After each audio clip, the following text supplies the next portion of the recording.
Ladies and gentlemen, right now. Holocratie. Bonjour à tous.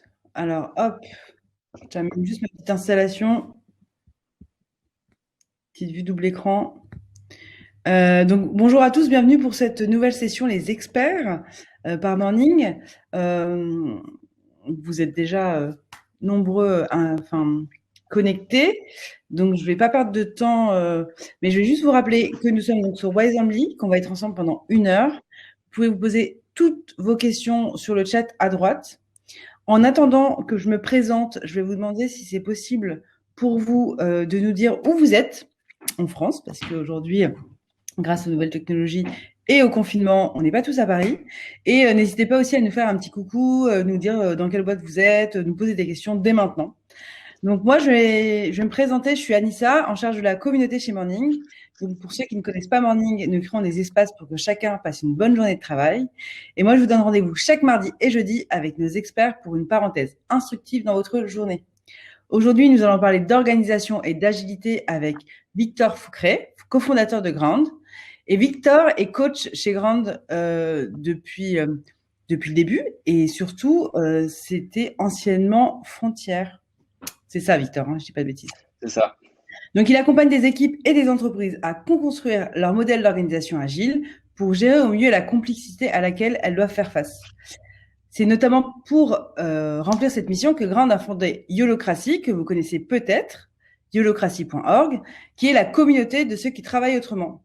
Donc, Victor, encore merci de nous offrir de ton temps et de ton expertise. Je vais te laisser prendre la parole. Bon webinaire à tous et à tout à l'heure. Donc, on a des gens du Perche, de Tours, évidemment, parce que Victor, tu n'es pas à Paris. Non. Et moi, je suis à Saint-Ouen. À tout à l'heure. Allez, c'est parti. Je partage mon écran, ma présentation. Normalement, c'est bon. Tout le monde voit mon doc. Bonjour à tous, bonjour à toutes. Du coup, je suis enchanté de vous retrouver. Je vais vous expliquer un petit peu comment, chez Ground, on accompagne des équipes pour les aider à réfléchir à la façon dont elles fonctionnent, dont elles s'organisent, dont elles régissent leur quotidien en tant qu'équipe, sur tout ce que ça veut pouvoir dire que de travailler ensemble, que ce soit la façon dont vous distribuez les sujets, qui fait quoi, ça veut dire quoi, être ci ou ça dans la boîte, quels sont nos outils de travail, etc. C'est assez large comme approche.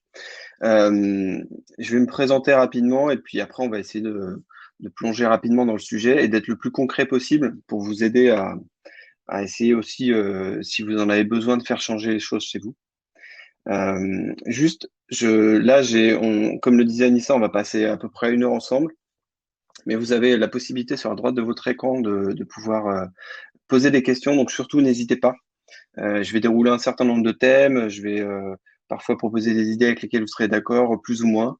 Donc, ce qui serait hyper chouette, c'est que vous puissiez réagir en live et me dire un petit peu ce que vous pensez, ou même poser vos propres questions. J'ai prévu un petit peu de temps à la fin, qu'on peut utiliser aussi en cours de route, pour apporter votre façon de voir les choses, et que j'essaie peut-être de répondre à vos questions très précises. Donc, n'hésitez vraiment pas.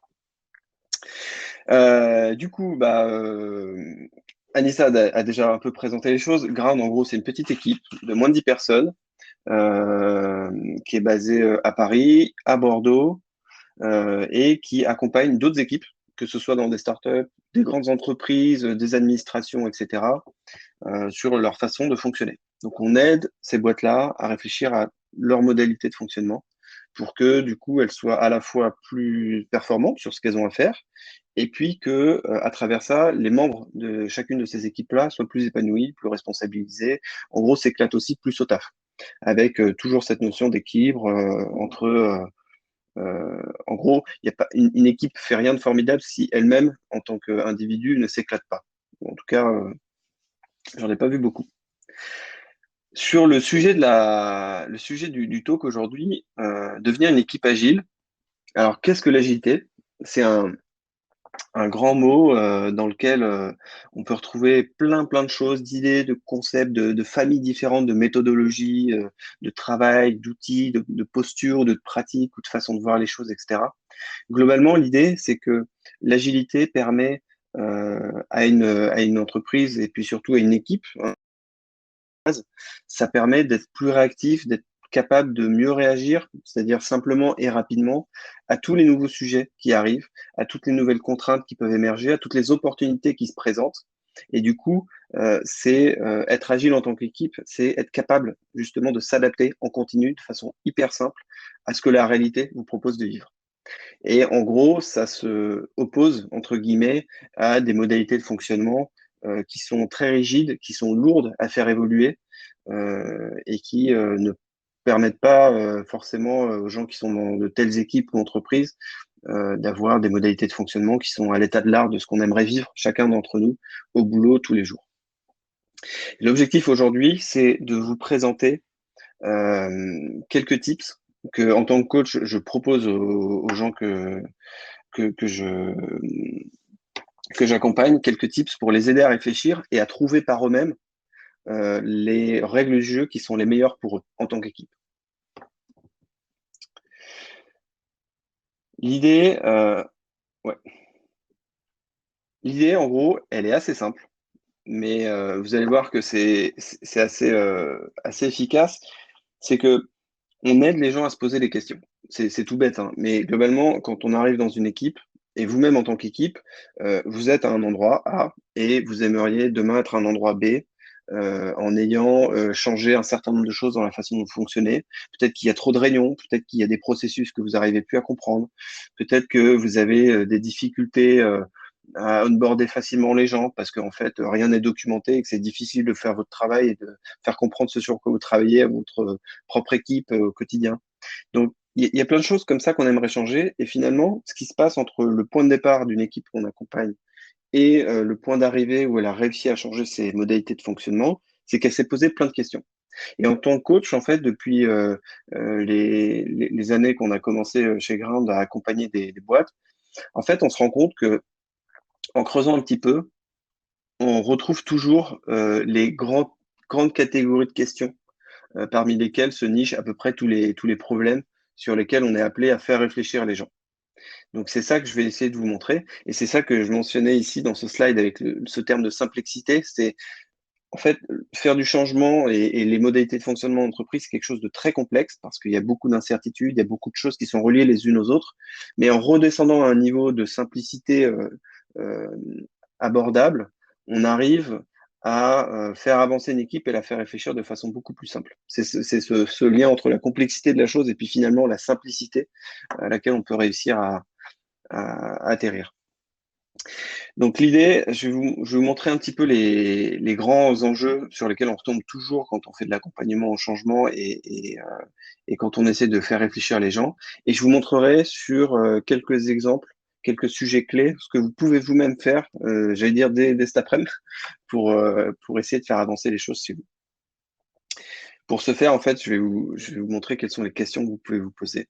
Et c'est des questions, en fait, qui valent à peu près pour tout le monde et pour tout type d'équipe.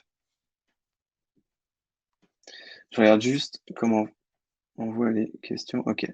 N'hésitez pas, encore une fois, si vous partagez les quelques points de douleur, disons, ou de friction que je mentionnais rapidement, qui constituent un peu les sujets problématiques dans le fonctionnement des équipes aujourd'hui. Si ça vous parle, n'hésitez pas à me dire aussi. Alors, là, je vais vous présenter très rapidement les 9 dimensions clés sur lesquelles on retombe toujours. En gros, les 9 grands sujets sur lesquels on aide les gens à réfléchir parce que globalement, c'est parmi ces 9 sujets qu'on retrouve à peu près tous les problèmes communs du fonctionnement des équipes. Il y a ce qu'on appelle les fondamentaux. C'est un certain nombre de sujets sur la clarté de la mission qu'on a en tant qu'équipe. C'est tout bête, mais parfois, c'est bon de se reposer les questions là-dessus. C'est pourquoi on a besoin tous ensemble, tous les matins, de se lever, de travailler ensemble. Quel est finalement l'objectif commun qu'on essaie de poursuivre? Qui sont les gens à qui on essaie de faire en sorte que leur vie soit plus belle en leur proposant un produit, un service, etc. Quels sont les problèmes de ces gens très concrètement qu'on essaie de résoudre et comment on s'y prend en tant qu'équipe? Ça, c'est vraiment cet ordre de ce qu'on peut mettre derrière ce terme de mission, mais qui en soi est un vrai sujet dans certaines équipes qui n'ont pas forcément formalisé les choses et du coup qui se retrouvent avec un manque de cohérence ou de cohésion dans ce qu'ils font ou dans la façon dont ils fonctionnent en tant qu'équipe. Il y a en deuxième fondamental la façon dont vous découpez vos activités, dont vous les formalisez et dont c'est clair pour n'importe qui dans l'équipe quels sont les sujets que vous traitez. Et puis le corollaire juste après, c'est les rôles, c'est-à-dire qui fait quoi dans l'entreprise ou dans l'équipe.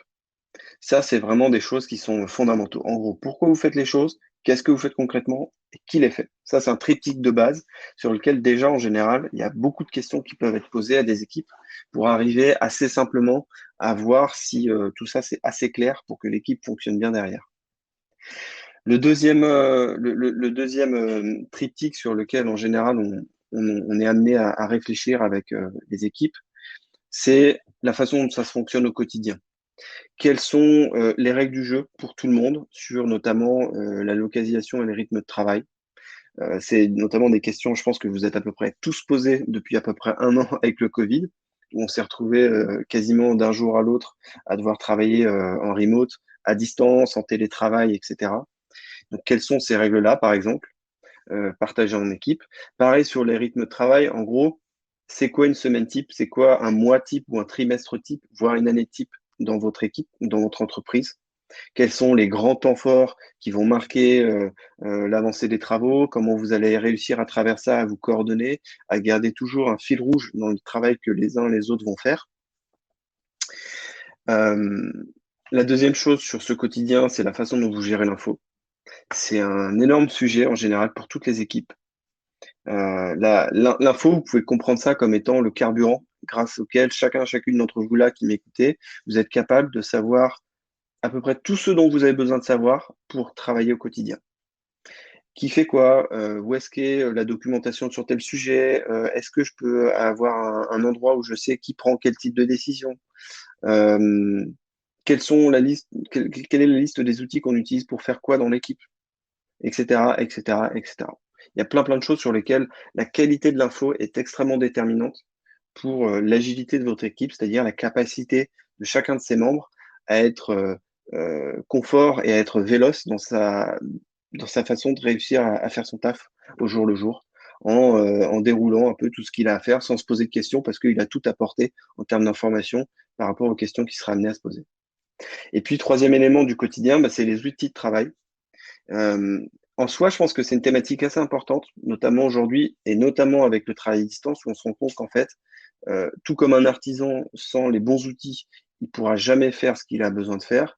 C'est pareil, une équipe de travail et l'ensemble de ses membres, sans les bons outils pour chacune des choses qu'on a à faire dans notre quotidien, eh bien, ça les rend soit impossibles, soit très difficiles, voire douloureuses à vivre au quotidien. Vous pouvez penser à des usages à ces types, hein, mais aujourd'hui, je pense que n'importe quelle équipe, il faut qu'elle ait le meilleur outil de messagerie possible, le meilleur outil pour pouvoir faire du brainstorming, notamment à distance, ce qui n'est pas aisé forcément, le bon outil pour pouvoir réaliser les roadmaps sur les sujets pour aider tous les gens à se coordonner, le bon outil pour gérer ses tâches de travail en particulier, etc., etc. Donc ça, c'est une vraie catégorie sur laquelle on invite aussi les gens à réfléchir. Et puis, le troisième élément qui vient compléter ce tableau un peu général des dimensions clés sur lesquelles il faut réfléchir en tant qu'équipe, c'est tout ce qui a trait à la gouvernance. Et globalement, c'est tous les sujets sur les décisions que vous allez prendre, comment vous orientez les stratégies, les choix de fonds, les choix de fonds qui sont faits au sein de l'équipe, avec des réflexions sur les moyens que vous utilisez, comment vous répartissez les moyens, qui les donne, qui a le droit de les utiliser, comment, etc. Ça a trait là, aussi derrière à la notion de responsabilisation des uns et des autres. Quels sont les types de décisions que vous prenez au quotidien dans votre équipe et qui peut les prendre, selon quelles modalités, etc. Et puis, quel est votre écosystème en tant qu'équipe? Avec quelles éventuelles autres équipes vous interagissez? Quels partenaires, etc. Ce qui permet aussi de checker un certain nombre de choses sur la qualité du fonctionnement que vous avez en tant qu'équipe. Voilà un peu pour ce tableau un peu global. Moi, ce que je vous propose aujourd'hui, c'est de nous plonger spécifiquement sur 3 aspects: les activités, les rôles et l'information. C'est 3 sujets sur lesquels j'ai choisi de faire le focus parce que globalement, c'est les sujets qui concentrent beaucoup d'impact. C'est-à-dire que si on les gère bien, ça a beaucoup d'impact. Et peut-être que même on ne le voit pas assez. En tout cas, s'ils sont mal gérés, ces sujets-là, en général, il y a beaucoup de problèmes dans les entreprises ou les équipes, même si en soi, on ne met pas forcément le doigt exactement sur ces termes-là. Donc voilà. Et le reste, c'est des choses qui peuvent être faites ensuite plus tard. On se parlait avec Anissa tout à l'heure, on se disait que peut-être ce sera l'occasion de faire d'autres cycles de talk comme on est en train de faire maintenant sur des sujets complémentaires. Vous me direz ce que vous en pensez dans le chat. Alors, si on regarde un peu les activités et les rôles, j'ai décidé de le traiter ensemble parce que vous allez voir que là, surtout dans l'espace du temps imparti, pour rien vous cacher, c'est des choses qui ont intérêt à être traitées ensemble. Les activités, en gros, ce que j'appelle activités, c'est les sujets que vous traitez dans votre équipe. C'est-à-dire que chaque équipe est constituée de membres et à l'échelle d'une équipe, il y a énormément de choses qui sont faites chaque jour, chaque semaine, chaque mois, chaque trimestre, etc. A priori, c'est des activités qui comptent, sur lesquelles on engage du temps, des moyens, de l'argent, du savoir-faire, etc. Mais parfois, dans des équipes, on voit assez simplement, en interrogeant les gens, que c'est pas du tout clair quelles sont l'ensemble des activités, comment elles sont reliées les unes entre elles, etc. Ça, c'est les activités. Et de l'autre côté, il y a l'aspect rôle, c'est-à-dire qui fait quoi dans l'équipe.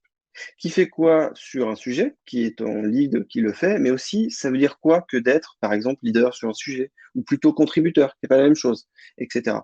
Ça, c'est des choses qui sont parfois dans la nuance, mais qu'il est important de préciser dans une équipe.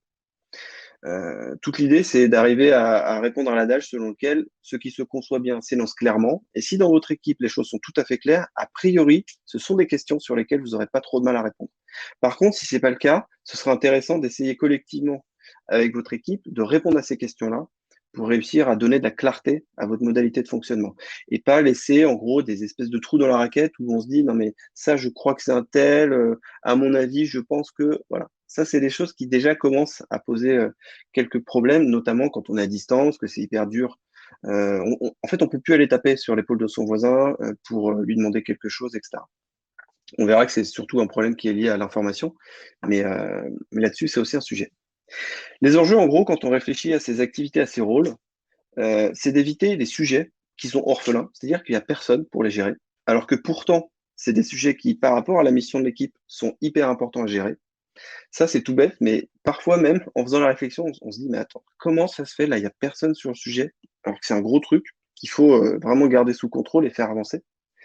Il faut éviter les sujets qui, à l'inverse, ont plus d'un honneur. Quand je dis honneur, c'est cette notion de je prends le sujet, j'en suis responsable, je le fais avancer, je vais chercher les feedbacks, je donne la vision, j'incarne l'importance du sujet en gros. Quand il y a des sujets sur lesquels il y a plusieurs personnes qui ont l'impression de tenir le même volant, en général, ça va dans le mur. En tout cas, ça va pas forcément dans la bonne direction parce qu'on crée du gaspillage, il y a des gens qui pensent avoir la main sur les mêmes sujets, qui partent parfois dans des directions opposées, etc. Donc ça, c'est des réflexions à avoir, et notamment à travers les activités, les rôles, ça devient très très clair si tout le monde est d'accord et partage la même vision des choses. Et puis, réfléchir sur les rôles, c'est-à-dire qui est sur quel type de sujet, etc. Bah, c'est aussi un moyen d'éviter que des personnes pardon, dans l'équipe aient trop de sujets sur lesquels ils sont, que ce soit en lead ou en contributeur, etc. Parce que c'est ce qui amène à la fin des situations de burn-out où en gros on a trop de charges cognitives. Et à l'inverse, c'est un bon moyen de checker s'il y a des personnes qui, au contraire, auraient finalement assez peu d'engagement dans l'équipe parce qu'elles n'ont pas trop de sujets sur lesquels elles sont en train de produire ou de participer. Ce qui, à la fin, amène à l'inverse à des situations où on se désengage et petit à petit, on sort un peu du mood et de la vibe avec tout le monde où on a l'impression d'être important, de faire des choses, d'être en lien au quotidien sur des travaux avec les restes du monde de l'équipe.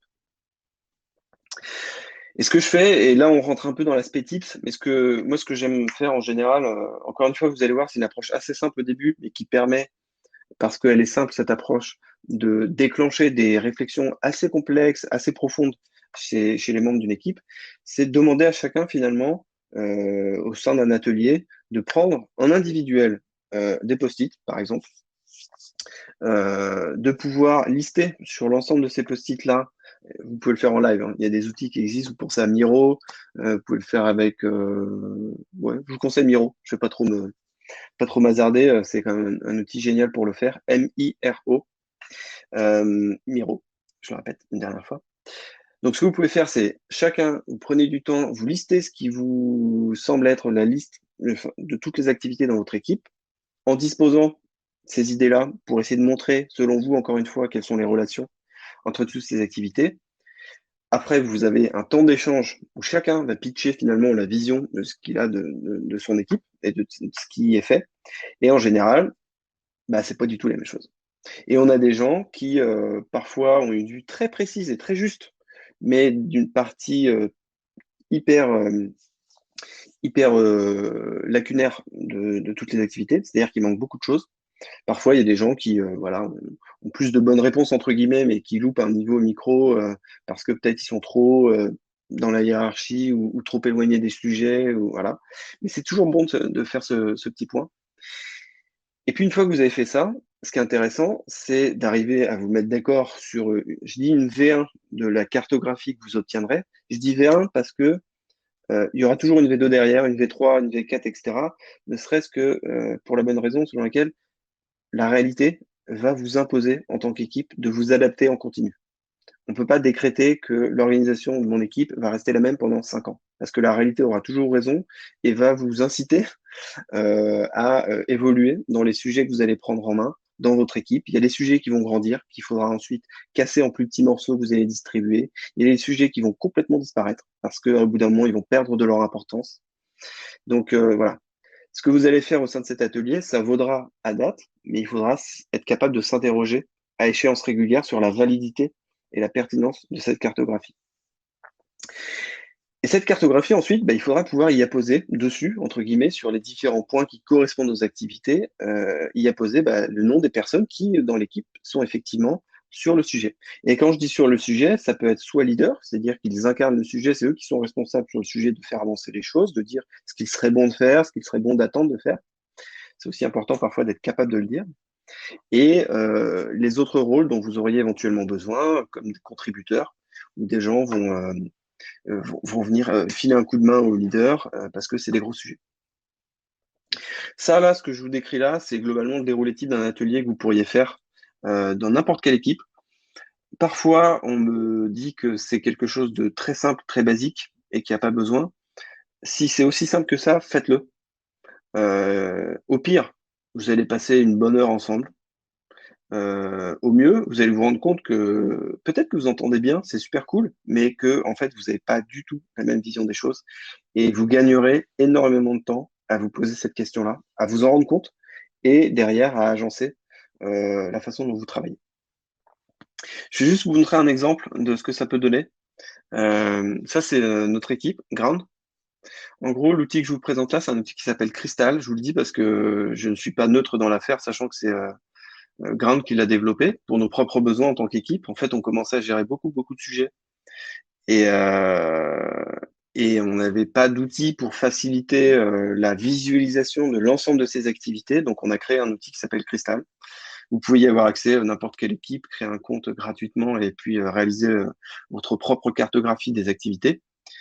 Donc là, par exemple, c'est nous. C'est Ground avec les différents ownerships, donc activités, on appelle ça des ownerships chez nous, qui sont les grands sujets qu'on traite. Et puis vous voyez qu'il y a différents niveaux de ramification qui permettent d'expliquer exactement quelles sont les relations entre les différents sujets qu'on traite chez nous.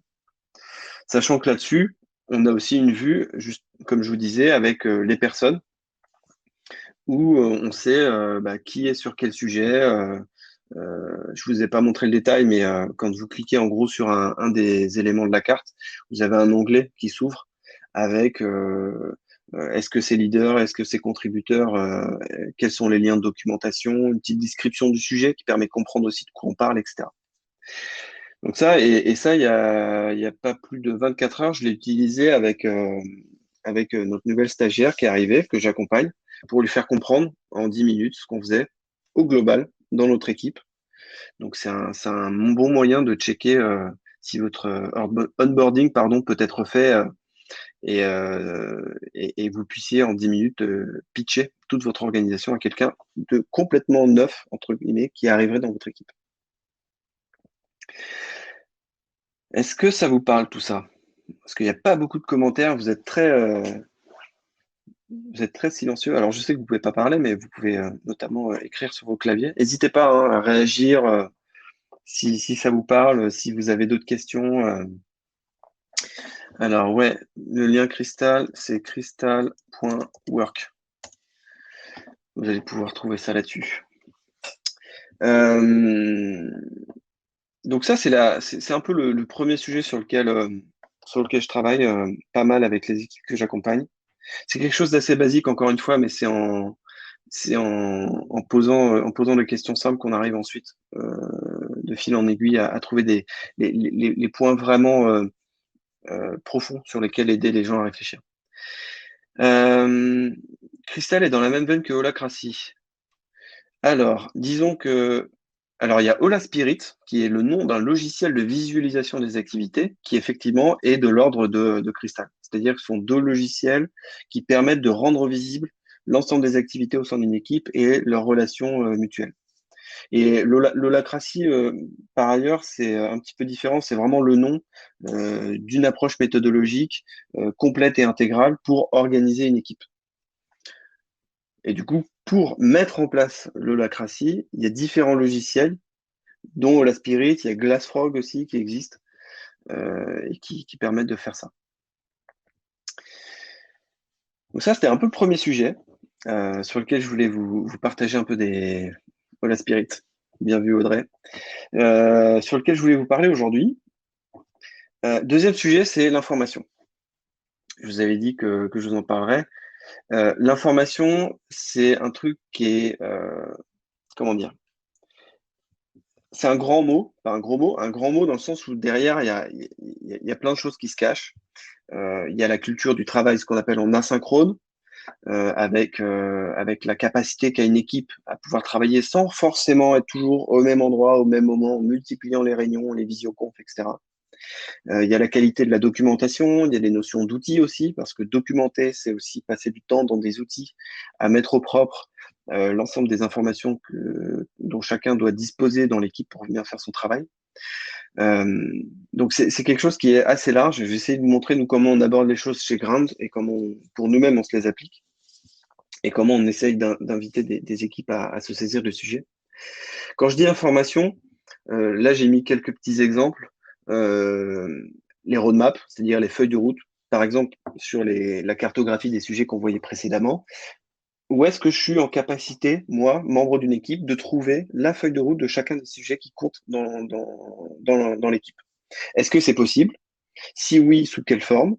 L'enjeu, vous comprenez bien derrière, c'est ma capacité, moi, individu, à pouvoir, de façon tout à fait autonome, aller consulter les sujets, voir où ils en sont, éventuellement pouvoir faire du feedback sans avoir à déclencher de réunions, etc. Et c'est ça qui aussi participe à l'agilité d'une équipe. Et à faire en sorte que par le design même, entre guillemets, de la façon dont vous fonctionnez, par ce modèle d'organisation que vous avez choisi et que vous mettez à jour, eh bien, vous favorisez la rapidité dans l'exécution du travail que vous avez à faire. Vous allez limiter le gaspillage parce qu'il y a une meilleure visibilité sur les actions des uns et des autres qui permet de toujours faire les bonnes actions au bon moment. Donc voilà, il y a les roadmaps. Je vous ai mis d'autres exemples, mais le parcours d'onboarding. Ça, c'est tout simple, mais le parcours d'onboarding en soi, c'est-à-dire le parcours d'intégration d'un nouveau collaborateur, d'une nouvelle collaboratrice, c'est un sujet qui peut avoir énormément de valeur. Vous pensez à des équipes qui font de l'hypercroissance, qui vont aller recruter 20 à 30 personnes par mois pendant 6-8 mois d'affilée. Le parcours d'onboarding, s'il n'est pas documenté, ça veut dire qu'en gros, n'importe quelle personne qui est accueillie va être accueillie de façon absolument différente en fonction des gens qui vont l'accueillir. En revanche, si vous passez du temps, parce que ça a de la valeur pour vous, à documenter ce processus, vous allez permettre à tout le monde d'avoir la même façon d'incorporer dans vos équipes les nouveaux talents que vous avez recrutés. Et ça permet ensuite de garantir la cohésion, la cohérence dans le travail, la façon dont il est fait, etc., etc. Donc finalement, tout ce qui constitue les règles du jeu sur n'importe quel aspect du fonctionnement de votre équipe, a priori, ça devrait être formalisé en tant qu'information et accessible pour que chacun puisse en prendre connaissance, éventuellement faire du feedback pour en proposer des améliorations. Les enjeux, je me répète peut-être un petit peu, mais maximiser l'autonomie de chacun dans son travail.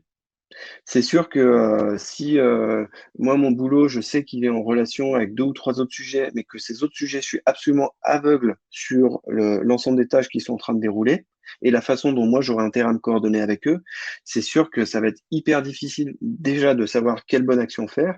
Et puis pour avoir cette info-là, bah, je vais déclencher des réunions avec l'ensemble des personnes qui sont leaders sur les sujets, et puis ça va me prendre du temps, et puis ça se trouve, ils n'auront pas le temps avant une semaine, alors du coup, moi, ça va me repousser, etc., etc. Si au contraire, j'ai accès à toutes les roadmaps en temps réel, eh ben, je perds 0 minute. Générer du feedback, c'est aussi un énorme enjeu de la qualité de l'information, et notamment de la documentation écrite.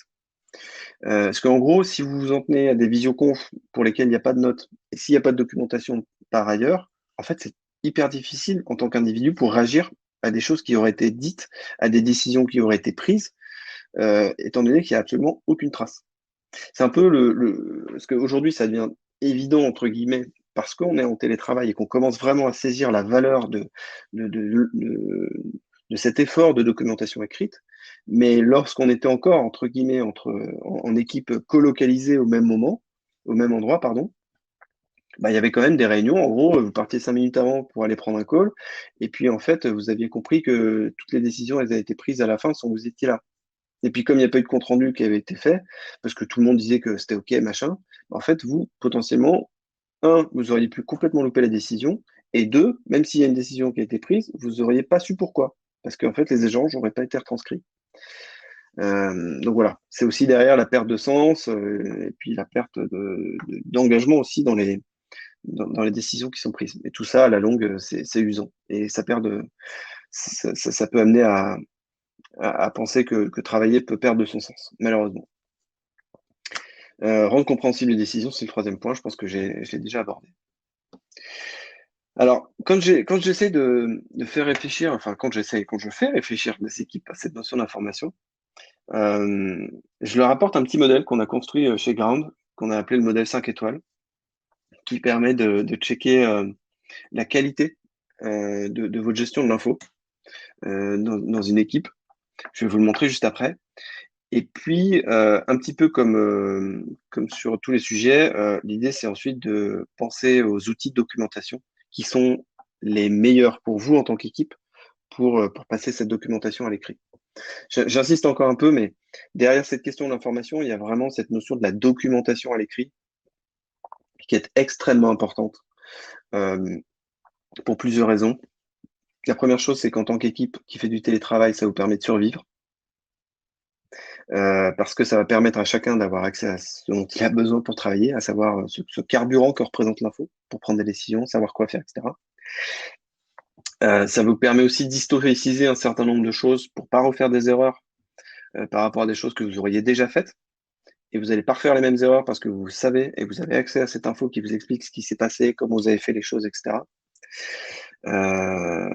Et puis, ça vous permet d'économiser des heures, des heures, des heures et des heures et des heures de réunion qui sont extrêmement épuisantes et qui, en général, n'apportent pas beaucoup de valeur. Et si je voulais être un peu caricatural, limite troll, je dirais qu'en général, à l'écrit, on raconte quand même beaucoup moins de conneries qu'à l'oral. Ou en tout cas, ça prend beaucoup plus de temps et ça se voit plus. Et il y a des traces. Donc, en général, quand vous faites de la documentation écrite, vous êtes beaucoup plus rigoureux, beaucoup plus frugal dans votre manière de documenter les choses. Et puis, c'est beaucoup mieux rangé, catégorisé, etc. Il y a des questions, si vous voulez, quant à la qualité de votre organisation auxquelles vous ne pouvez pas échapper quand vous vous lancez dans ce travail de documentation à l'écrit. Le modèle 5 étoiles dont je vous parlais juste avant, c'est à peu près ça. En fait, on a identifié quelques marqueurs forts qui permettent de garantir, si vous voulez, le travail de documentation à l'écrit de votre information. On les a rankés, c'est-à-dire on a donné un ordre qui pour nous est un ordre en termes d'importance et qui permet de voir à peu près là où vous en êtes en tant qu'équipe. Donc là, imaginez, vous êtes en tant qu'équipe, vous vous dites, OK, a priori, on a besoin d'avoir des infos, bah, évidemment sur les feuilles de route, mais aussi peut-être sur comment on onboard quelqu'un dans l'équipe. On a besoin d'avoir des infos sur peut-être l'administration. Enfin, c'est tout bête, mais si vous gérez des prestats ou des trucs comme ça, toutes les infos sur c'est quoi le SIRET de la boîte, c'est quoi l'adresse du siège social, le siège social, où est-ce que je peux avoir l'info de quel est le contact qui bosse avec nous pour l'appeler parce que j'ai une question. En gros, potentiellement, vous allez pouvoir stocker plein de choses.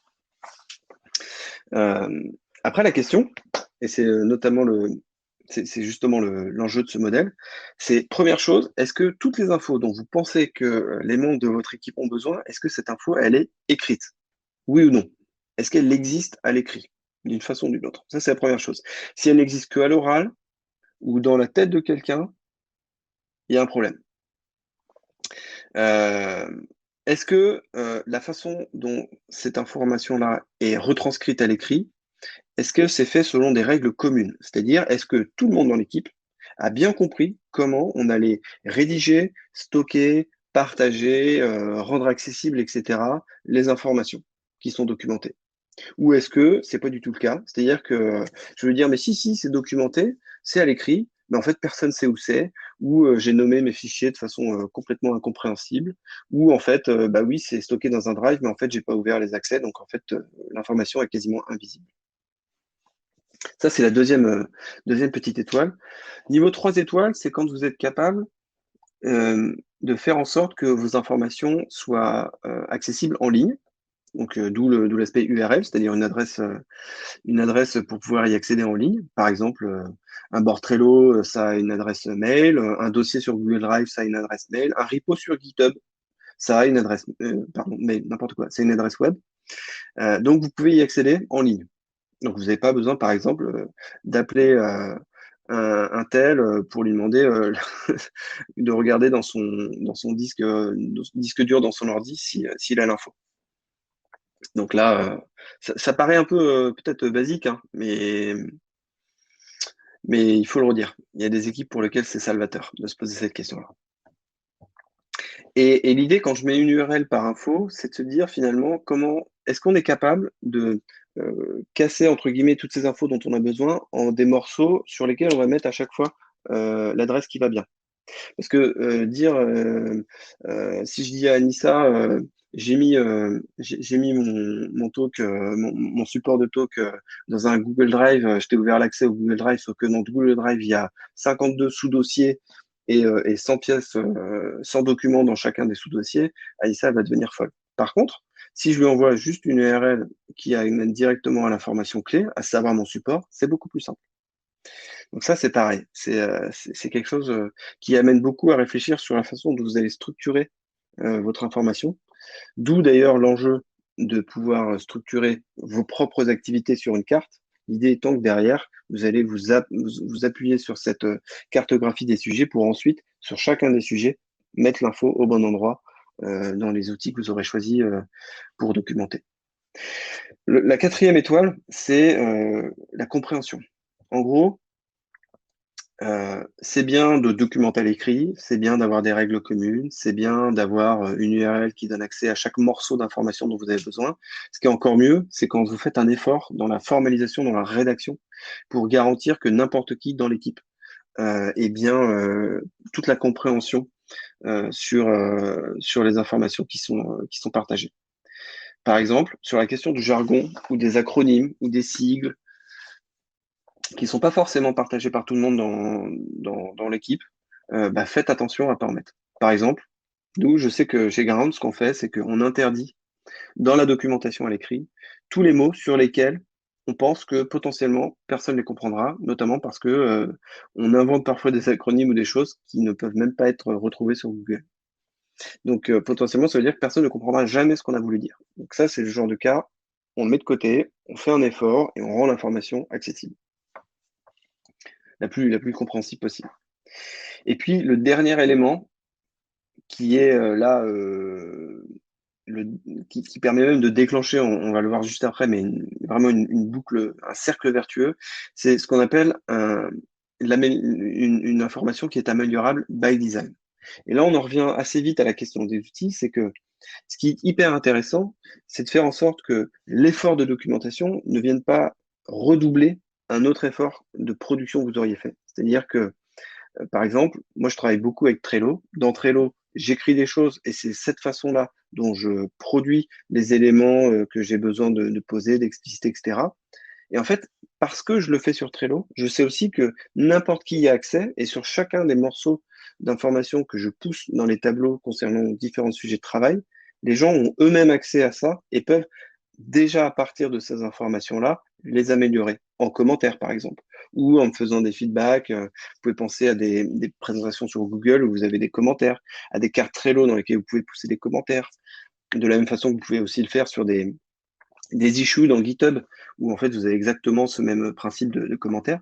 Et en gros, l'idée, c'est que par le design même de ces outils que vous utilisez dans la documentation, vous permettez à tous les autres membres de l'équipe d'améliorer cette information. Donc, il y a cette notion de j'historicise euh, les commentaires et les feedbacks qui sont faits sur chaque info qu'on partage. Et encore une fois, pensez à des infos type sur des projets que vous faites, des documentations, des présentations, etc. C'est hyper puissant, en fait. Et ça vous permet d'éviter de faire deux fois, entre guillemets, le travail. C'est-à-dire que vous faites votre document d'un côté et puis vous allez chercher du feedback de l'autre. Là, en fait, vous faites les deux en même temps, sans vous en rendre compte.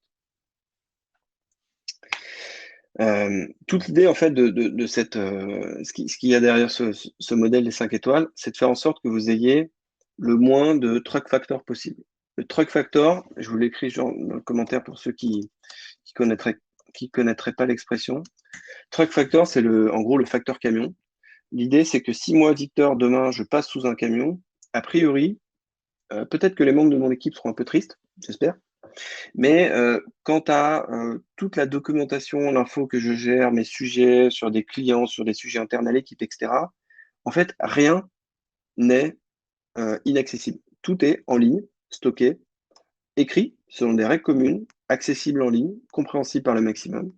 Et en gros, aucune miette d'information clé quant aux différents sujets qu'on doit gérer dans notre équipe ne sera perdue.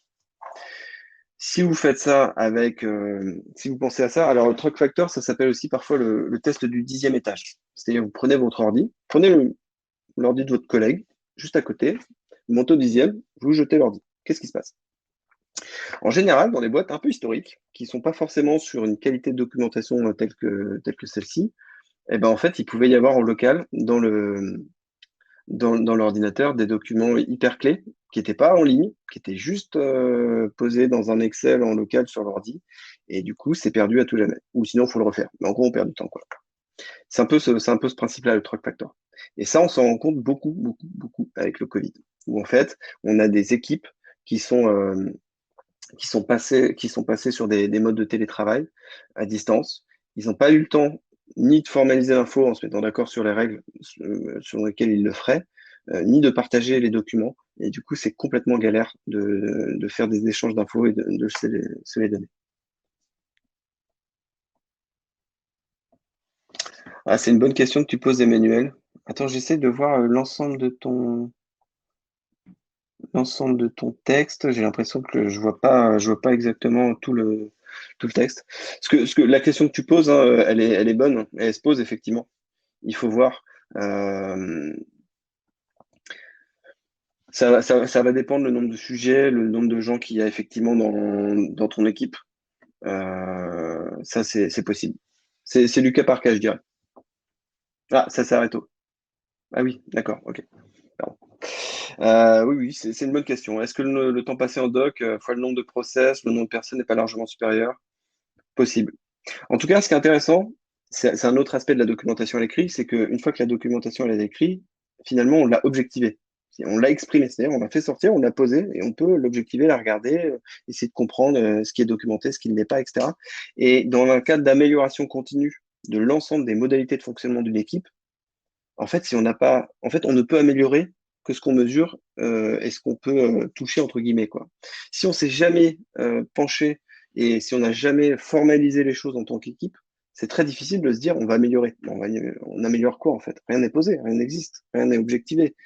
Donc c'est très difficile. Alors que si vous avez une présentation PowerPoint qui vous montre voici ce que c'est qu'un parcours d'onboarding chez nous, un Trello où il y a marqué voici ce que c'est qu'une roadmap produit pour travailler sur un produit chez nous, etc. En fait, vous avez quelque chose d'où partir et d'où améliorer les choses. Si vous documentez jamais rien, en fait, vous serez constamment toujours en train de réinventer là. C'est ça le problème aussi de pas mal d'équipes.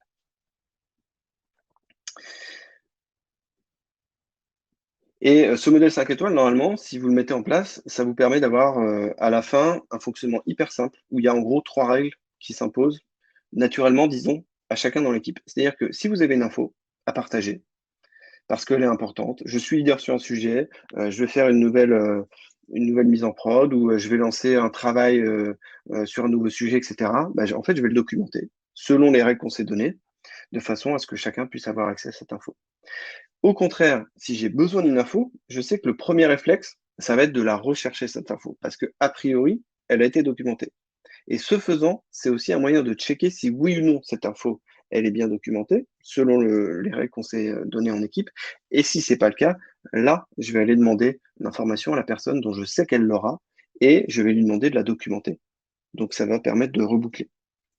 Le problème aujourd'hui, c'est qu'en général, enfin, c'est notamment le gros problème qui est issu de nos cultures de travail vraiment colocalisées. C'est, comme je disais tout à l'heure, on se lève, on va taper sur l'épaule du voisin, on lui demande l'info, on revient à notre place et on continue de travailler.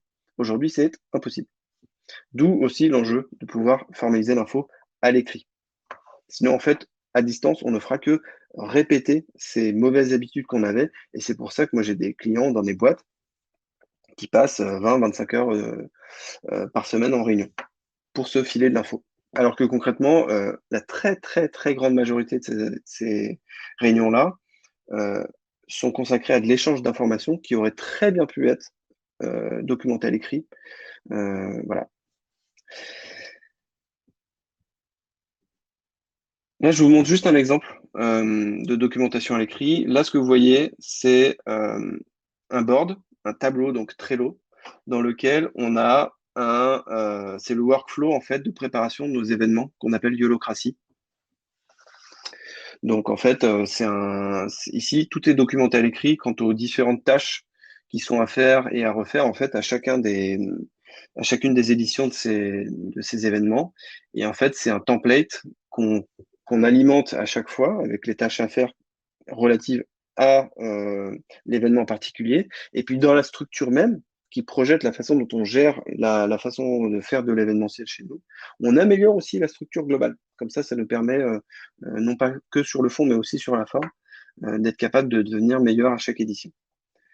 Donc en fait, ce que vous voyez là, c'est un tableau Trello. Vous voyez qu'il y a des colonnes qui permettent d'héberger tout un certain nombre de cartes, et chaque carte a sa propre URL. Donc c'est là où je disais tout à l'heure, c'est intéressant, mais ça permet de cibler vraiment le partage d'informations. Là, ce que vous voyez par exemple, c'est une carte sur laquelle j'aurais cliqué, qui s'est ouverte. Vous voyez qu'il y a effectivement un fil de commentaires dans lequel les uns et les autres on se mentionne. Et là, vous êtes complètement dans le travail en asynchrone, où on n'a plus besoin d'être au même endroit, au même moment pour se dire les choses, échanger sur un sujet. Moi, j'ai posté un truc, Olivier m'a répondu, Joe a complété, Alex m'a donné son avis, a partagé une pièce jointe pour m'aiguiller, Claire m'a fait son retour. Voilà. Et en fait, chacun le fait au meilleur moment pour lui, sachant que faut pas oublier que dans une équipe, chaque individu sera toujours la personne la mieux placée pour gérer à son échelle individuelle son travail. C'est elle seule qui a la meilleure vue sur tout ce qu'on lui demande de faire, là où on l'attend. Et a priori, sur la base de toutes ces données-là, c'est à elle de s'organiser au mieux pour gérer ses sujets. Donc ça sert à rien d'imposer des créneaux de réunion aux gens, dans le sens où derrière, c'est pas ça qui va les aider à faire bien leur travail, quoi. Au contraire, l'idée c'est d'arriver simplement à leur transmettre les infos dont ils ont besoin de prendre connaissance, et ensuite, charge à eux de pouvoir tirer ces infos, les prendre en compte et le faire. Alors, Anissa, oui, bonne question. Bonne question sur Slack. Alors, Slack, effectivement, moi je l'utilise. On l'utilise en tant qu'équipe. Par contre, on a réfléchi en tant qu'équipe à tout ce stack d'outils, cet ensemble d'outils dont on a besoin pour fonctionner en tant qu'équipe. Par contre, on s'est donné des règles pour pas mourir, parce que je pense que mourir, c'est une bonne façon de décrire un projet qu'on réaliserait uniquement sur Slack en tant qu'équipe. C'est absolument. En fait, Slack, physiquement parlant, c'est un outil de feed. C'est du fil, ça défile. On poste les choses. Alors certes, il y a les channels qui permettent d'organiser ces différents feeds, mais de base, c'est comme une espèce de méga WhatsApp. Donc en termes de partage de documents, de partage d'avis, de prendre c'est très très difficile. Et on est vraiment sur un outil qui est quasiment à l'opposé du travail asynchrone, parce que toute l'idée de la messagerie instantanée, comme Slack se présente lui-même, c'est justement d'être de l'instantané. Donc, on n'est pas dans cette capacité qu'on offre aux membres d'une équipe de prendre en main, prendre en compte les informations au bon moment pour faire les choses selon, encore une fois, leur propre workflow qui tient compte de l'ensemble des choses sur lesquelles ils sont attendus. Moi, par exemple, en tant que coach, parfois, je passe 3 heures en atelier avec un client. S'il faut que je m'amuse après à aller dans les 15 de Chan, à voir les moments où on m'a mentionné machin et tout, c'est mort. Donc, ce qu'on s'est dit, c'est que Slack, bien évidemment qu'on utilise et on en a besoin. En revanche, personne dans l'équipe ne peut se revendiquer de quelque chose qu'il aurait envoyé sur Slack. J'ai pas le droit de dire à qui que ce soit dans mon équipe, attends, je te l'avais dit sur Slack.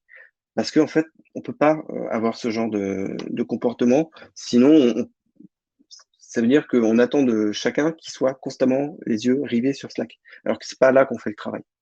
Le travail, en revanche, on le fait sur Trello. Là, on va stocker au propre, au calme, toutes les tâches de travail sur les différents tableaux Trello qui nous permettent d'adresser tous les sujets sur lesquels on bosse. Et ensuite, on sait comment, à l'intérieur de chaque carte, on peut interagir les uns avec les autres pour se faire des feedbacks et s'entraider sur les différentes tâches de travail qui sont de l'ordre de la production. Slack, c'est vraiment de l'instantané pour être capable de s'aider sur des choses toutes bêtes, toutes simples, mais qui n'engagent pas derrière des tâches de travail. Les tâches de travail, c'est fait autre part. On ne travaille pas sur Slack. Bon, c'est notre définition, hein. C'est peut-être un peu cash, mais ça nous permet d'être assez tranquille aussi en termes de charge mentale, quoi.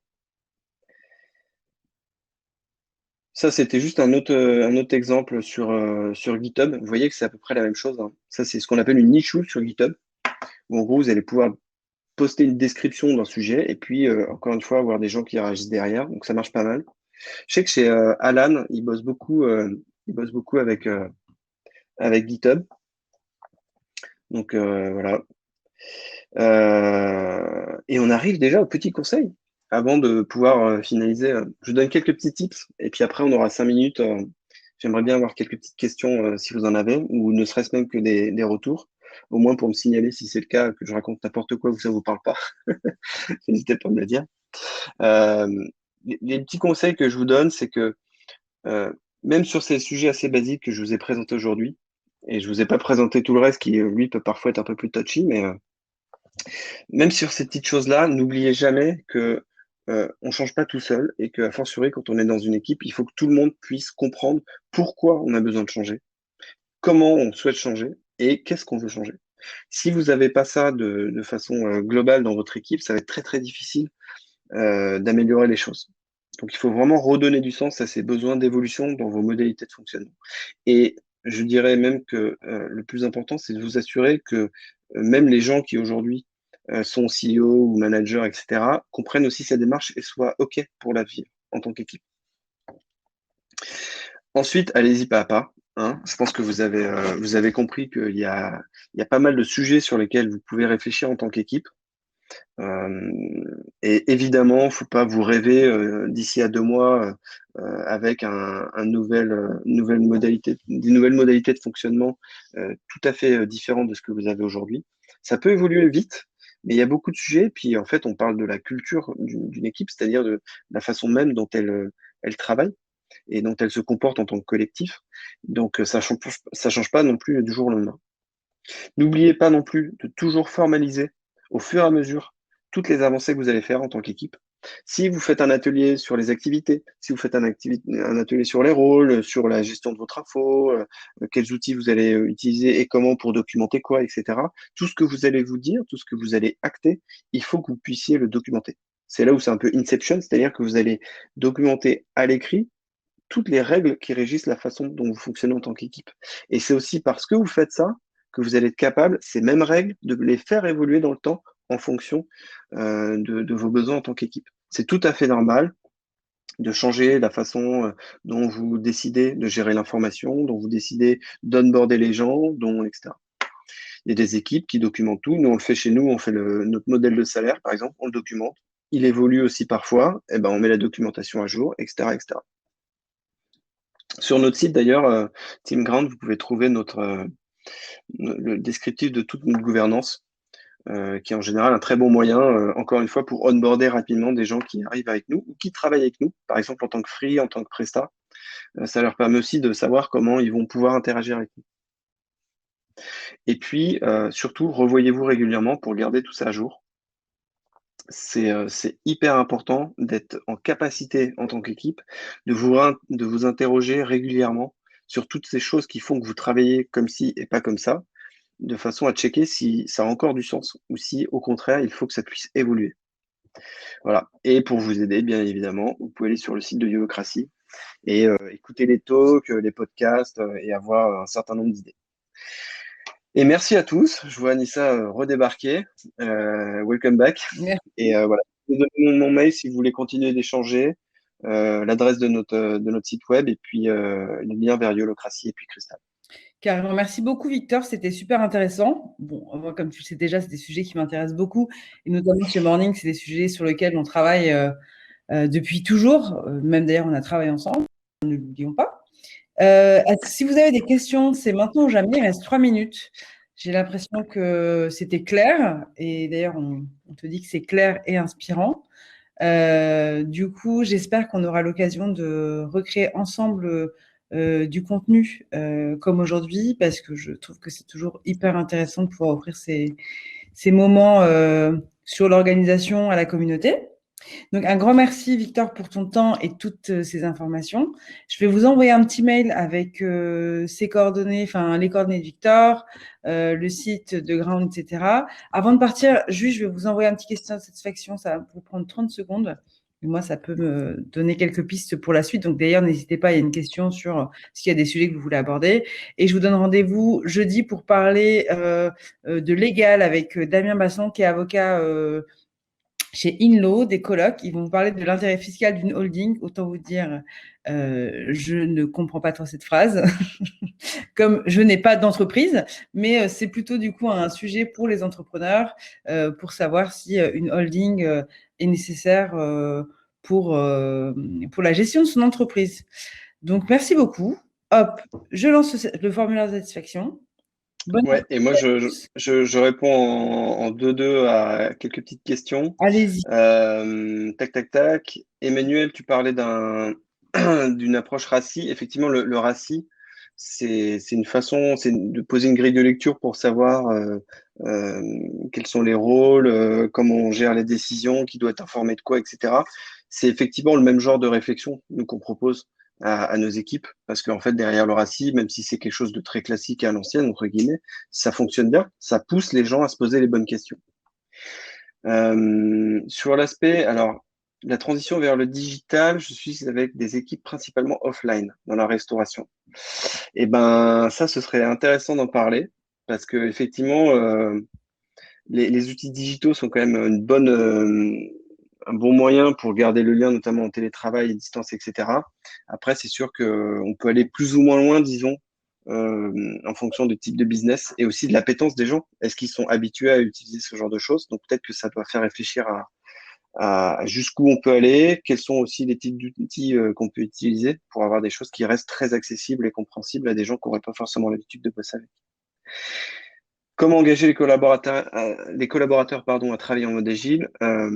Redonner du sens, donner des exemples et commencer à toucher du doigt un peu ce qui peut changer. Il faut redonner confiance aux gens dans leur capacité à vivre autre chose dans leur lieu de travail parce qu'on va changer les règles et qu'a priori, on peut beaucoup plus s'éclater dans son travail que c'est malheureusement le cas dans beaucoup d'équipes.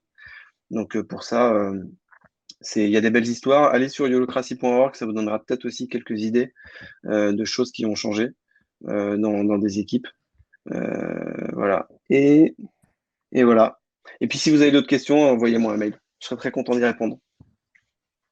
Complètement. Hop, je mets l'adresse mail de yolocratie.org et je me permets aussi de remettre l'adresse mail des experts si vous voulez voir la programmation du mois d'avril qui arrive. Merci beaucoup. Je vous libère. Il est 15h. On est top, Victor. Bonne journée à tous. Merci Anissa, c'était cool. À très bientôt, j'espère. Ciao. Ouais, ciao.